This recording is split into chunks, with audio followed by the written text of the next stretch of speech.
Bonjour à tous, je suis Gabriel Lapierre et aujourd'hui je vais vous montrer comment investir à Bali peut transformer votre capital, comment il va pouvoir sécuriser et valoriser votre patrimoine tout en générant des revenus passifs attractifs. Même si vous n'avez jamais investi à l'étranger, dans cette vidéo, vous aurez tous les éléments clés pour pouvoir bien démarrer votre investissement immobilier à Bali. Restez bien jusqu'à la fin de cette vidéo car je vous ai préparé une surprise qui va vous permettre pouvoir améliorer la rentabilité de votre patrimoine. Pour ceux qui ne me connaissent pas encore, je suis Gabriel Lapierre, fondateur de Sora Immobilier, qui a accompagné des dizaines d'investisseurs à investir dans l'immobilier à Bali. Donc, je suis ingénieur issu du monde des travaux. J'ai travaillé chez Vinci, c'est la plus grande société de construction dans le monde. Je suis investisseur immobilier et j'ai démarré en 2020 en investissant en France tout d'abord avant de le diversifier sur d'autres marchés comme l'Espagne et bien sûr à Bali. Durant ces dernières années, j'ai accompagné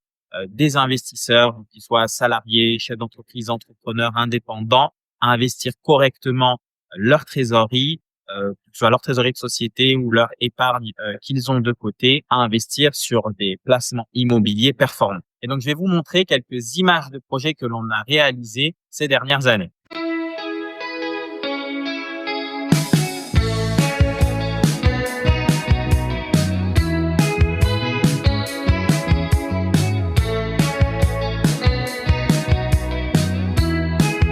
Je vais également vous mettre des vidéos des autres villas qui ont été terminées afin que vous puissiez voir à quoi elles ressemblent également.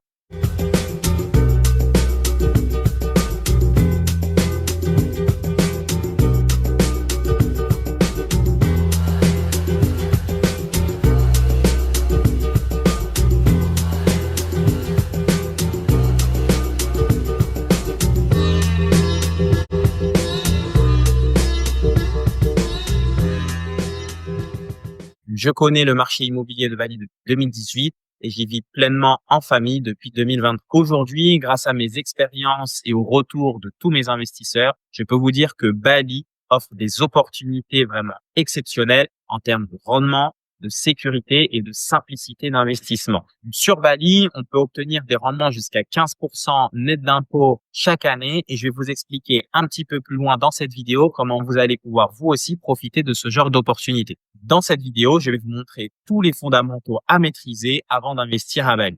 Évidemment, quand on investit dans un pays à l'étranger, il faut d'abord étudier son économie. Alors, Bali, c'est situé en Indonésie. L'Indonésie, pour vous donner quelques chiffres clés, c'est 270 millions d'habitants. Donc, c'est énorme. Quatrième population mondiale. C'est également le deuxième pays qui a la plus forte croissance du PIB ces dernières années, juste après l'Inde. C'est aussi un pays où il fait très bon vivre, classé parmi les pays les plus accueillants dans le monde. Et Bali, spécifiquement, qui, depuis les 10 dernières années, sur le classement TripAdvisor, aussi entre la première et la deuxième place, les tops des destinations dans le monde pour partir en vacances. Évidemment, avec tout cet afflux touristique, tous les chiffres sont en pleine croissance sur le marché immobilier, que ce soit en court et long terme, parce qu'il y a évidemment beaucoup de touristes, mais pas que. Il y a également beaucoup de familles qui viennent s'installer à Bali. Pour vous donner un exemple, on a le lycée français qui est à Bali l'année dernière. Donc, sur la rentrée 2023-2024, il y avait 300 familles inscrites dans l'école. Cette année, à la rentrée 2024-2025, c'était 450 familles. C'est 150 nouvelles familles uniquement de Français qui se sont installés l'année dernière à Bali. Et donc, évidemment, ça apporte une grosse croissance économique sur toute l'île. Alors, un premier point à maîtriser avant d'investir à Bali, c'est la notion de propriété de terrain. Ici, ça ne fonctionne pas exactement comme en France. On est sur un système de leasehold et de freehold. Donc, je vais vous expliquer quelles sont les distinctions entre les deux. Le freehold s'apparentait à ce qu'on connaît en France. Donc, c'est la propriété totale sur un terrain, sans date limite, vraiment propriétaire. Et ensuite, ce sont nos successeurs qui récupèrent la propriété de ce terrain. Néanmoins, ce modèle d'achat n'est accessible qu'aux Indonésiens. C'est-à-dire qu'étranger, on ne peut pas avoir accès au freehold tel qu'on le connaît en France. Cela nous amène donc au deuxième modèle, qui est le modèle du leasehold. Le leasehold, en réalité, c'est pas un type de propriété, c'est un droit d'usage sur un terrain. Ça va être sur des longues durées, donc c'est minimum 25 ans en général, sur lequel, donc, en tant qu'investisseur étranger, on va non pas acheter un terrain en pleine propriété, mais on va acheter le droit de l'exploiter pendant une certaine période. Donc, en fait, c'est comme si on était locataire sur un terrain et qu'on avait le droit de l'exploiter comme on le voulait. Donc, on va payer ce loyer pendant une période, donc par exemple sur 25 ans, et on va négocier dès le début une option pour pouvoir le renouveler, par exemple pour 25 ans supplémentaires, ce qui nous fait une durée totale de 50 ans.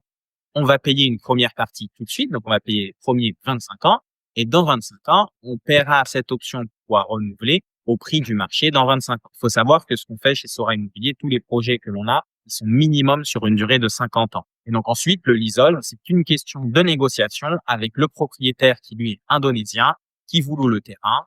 Vous pouvez le renouveler même en cours de bail.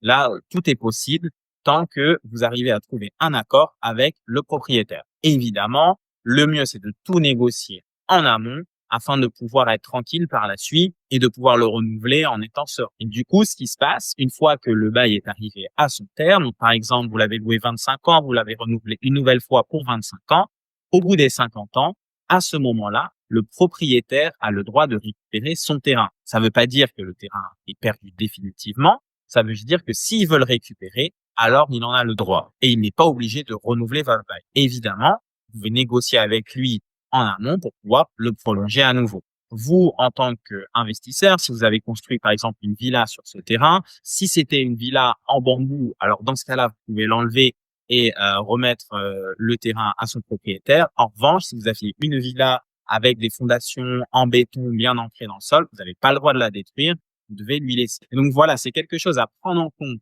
avant d'investir à Bali.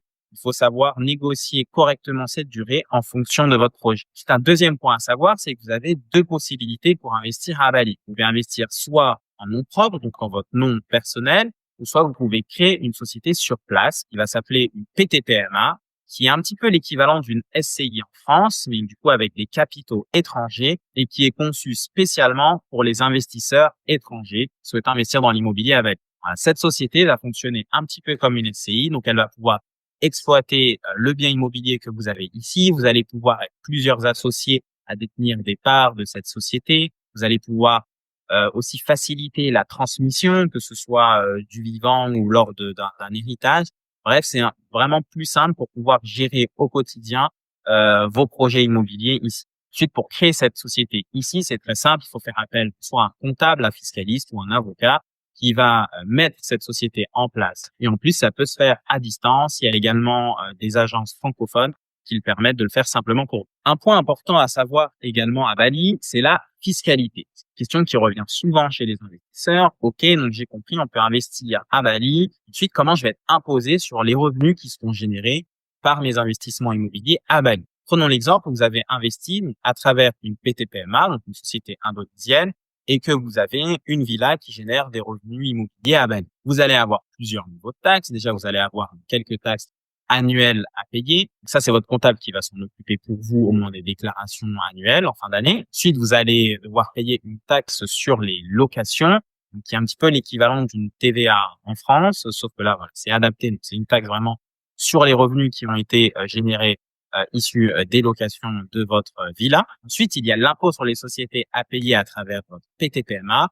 L'impôt sur les sociétés à Bali est de 0,5%, ne pas dire zéro, des revenus perçus par votre PTPMA durant les 3 premières années, tant que vous êtes en dessous de 300 000 € de revenus à l'année. Et ensuite, ça va basculer au bout de ces 3 ans sur le taux standard de l'IS qui est autour de 22% en Indonésie. Ensuite, un très bon point pour les investisseurs étrangers, c'est qu'il existe une convention de non-double imposition entre l'Indonésie et la France, ainsi que 67 autres pays. Cela veut dire que vous n'allez pas être imposé pleinement des deux côtés, France et Indonésie. Lorsque, en fin d'année, vous allez vouloir verser des dividendes, parce que vous avez perçu vos loyers en fin d'année, il va y avoir entre 15 et 10% à payer en Indonésie en fonction de si vous avez investi via votre société en France, type holding ou alors en nom propre.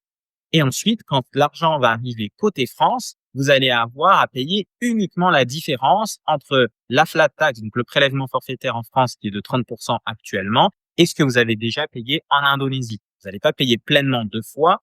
Côté France, vous n'allez payer que la différence. Voilà. Donc, l'Indonésie a vraiment une politique d'investissement par les étrangers qui est très favorisée, avec un taux d'IS qui est très bas, notamment sur les premières années. Vous avez également ces conventions de non-double imposition entre l'Indonésie et 67 pays dans le monde, de manière à ce que vous ne soyez pas imposé pleinement lorsque vous allez vouloir rapatrier vos profits en France. Et on a cette optimisation qui est possible, donc à travers cette société qu'on appelle la PTPMA, qui vous permet de pouvoir investir en nom propre ou via une société en France et de percevoir des revenus beaucoup plus attractifs ici en Indonésie. Donc, en conclusion, ces éléments sont fondamentaux pour pouvoir comprendre comment Bali est stratégique pour pouvoir diversifier et faire fructifier votre capital. Alors, si vous voulez investir à Bali, il y a plusieurs manières de le faire. La première, c'est d'acheter une villa en entier. Vous allez acheter une villa souvent sur plan, donc il y aura un terrain à payer d'abord et puis ensuite des paiements à faire tout au long de la construction jusqu'à la livraison. Une construction dure entre 1 et 2 ans en fonction du type de projet sur lequel vous allez. Vous allez faire appel à un promoteur local qui va vous construire votre maison de rêve. Ou alors, vous pouvez également acheter une villa faisant partie d'un programme qu'un promoteur propose. Donc ça, c'est une solution idéale si vous souhaitez diversifier une partie importante de votre capital. Et oui, parce qu'effectivement, il n'y a pas de banque qui accompagne les investisseurs étrangers à obtenir un prêt pour investir à Bali. Ça veut dire qu'il faut avoir cet argent disponible sur vos comptes. Si vous avez le capital, vous pouvez acheter seul ou alors avec des proches pour avoir suffisamment de capital pour vous offrir une villa en entier. Cela va nécessiter souvent plusieurs centaines de milliers d'euros et donc ça va immobiliser une partie importante de votre capital. Et cette approche, ça limite l'accès pour beaucoup de personnes. Mais il y a une approche plus innovante, ça s'appelle le co-investissement. Je vais vous expliquer ce que c'est. Imaginez pouvoir investir dans un projet immobilier à partir de seulement 10 000 euros. Et ben, c'est également quelque chose que l'on propose avec Sora Immobilier. Donc, le principe est simple. C'est qu'on va regrouper plusieurs investisseurs qui vont acheter une même villa. Donc, avec Sora, par exemple, on va vous proposer d'acheter une villa. Nous, ce qu'on va faire, c'est qu'on va créer une société qui sera propriétaire de cette villa. Une PTPMA, comme vous avez entendu plus tôt dans cette vidéo. Et vous, en tant qu'investisseur, vous allez devenir actionnaire de cette société proportionnellement au montant que vous avez investi. Je vous donne un exemple. Si vous souhaitez positionner sur une villa d'une valeur de 300 000 euros et que vous investissez 30 000 euros, alors vous allez posséder 10% des parts de la PTPMA qui, elle, possédera donc le terrain et la construction. Et ça vous permettra également de pouvoir bénéficier de 10% de tous les revenus issus de la location et de la revente de cette même villa. Et donc ça vous permet de pouvoir participer à un projet à partir de 10 000 euros seulement. On va regrouper les fonds de à peu près une dizaine d'investisseurs pour être copropriétaires sur cette villa. Il faut savoir que ce sont des investissements qui sont 100% gérés. C'est-à-dire que vous n'allez pas gérer le fait de devoir trouver d'autres investisseurs, vous n'allez pas échanger avec les autres investisseurs. Tout ça, vous rentrez dans un programme qui est totalement géré et encadré. Tout est prévu à l'avance dans ce genre de projet. Également, le moment où on va revendre la villa. On est sur des horizons d'investissement d'environ 18 à 24 mois entre le moment où vous investissez et le moment où la villa sera revendue. Au moment où vous allez injecter les fonds, en général, vous rejoignez un projet qui est déjà en cours de construction. On va regrouper plusieurs investisseurs dans cette PTPMA qui va acheter donc une des villas du programme. Une fois que la villa est terminée et livrée, elle va être mise en location sur une durée environ de 1 an. Et au bout d'1 an, la villa est remise en vente. Et vous allez pouvoir percevoir vos revenus issus de toutes les locations et de la plus-value à la revente et de pouvoir ensuite décider est-ce que vous souhaitez réinvestir sur un nouveau projet ou alors rapatrier tous vos capitaux là où vous êtes pour développer de nouveaux projets de votre côté. En termes de fonctionnement, c'est très simple, c'est 100% clé en main. Vous avez que 2 étapes. Vous signez un contrat qui résume votre investissement et ensuite vous transférez vos fonds en Indonésie.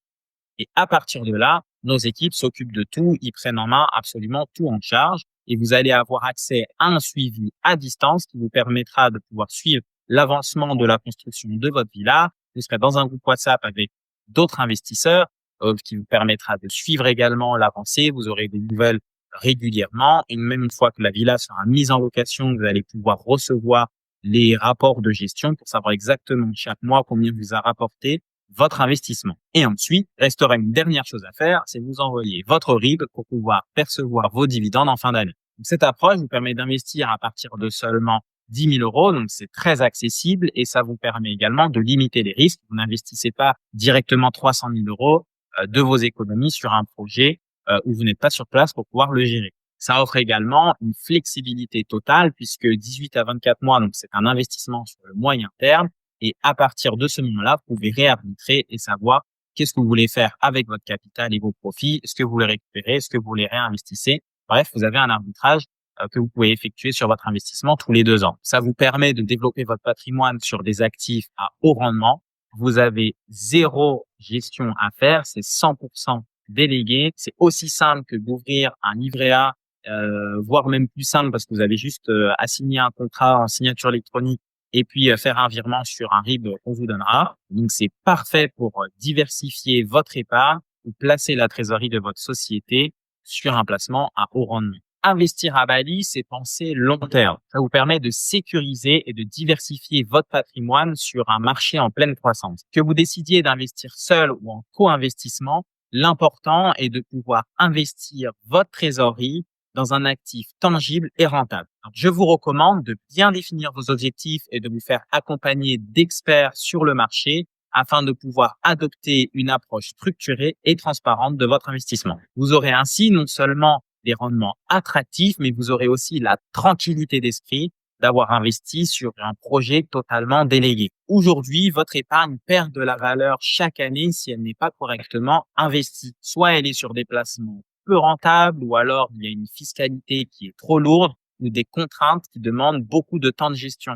Maintenant que vous en savez un petit peu plus sur l'investissement à Bali, vous avez une nouvelle voie pour pouvoir investir correctement votre trésorerie et la faire travailler à votre place. Vous pouvez bénéficier d'une solution clé en main qui vous permet de diversifier, sécuriser et avoir des rendements attractifs sans aucun effort de gestion. C'est une opportunité unique dans un marché en plein essor. Vu que vous êtes resté jusqu'au bout de cette vidéo, comme promis, j'ai une surprise pour vous. Vous allez pouvoir accéder à un test qui va analyser comment vous investissez votre épargne ou votre trésorerie. Vous allez pouvoir vérifier en 90 secondes si investir à Bali peut améliorer la rentabilité de votre patrimoine. Vous allez également recevoir une analyse personnalisée pour savoir quoi faire en fonction de votre situation personnelle. Juste en dessous de cette vidéo, j'ai mis un lien qui vous permet d'accéder à ce formulaire. C'est rapide et c'est sans engagement. Dans cette vidéo, je vous ai donné toutes les clés pour pouvoir bien démarrer votre investissement immobilier à Bali. Je vous ai partagé la méthode que j'utilise avec mes investisseurs au quotidien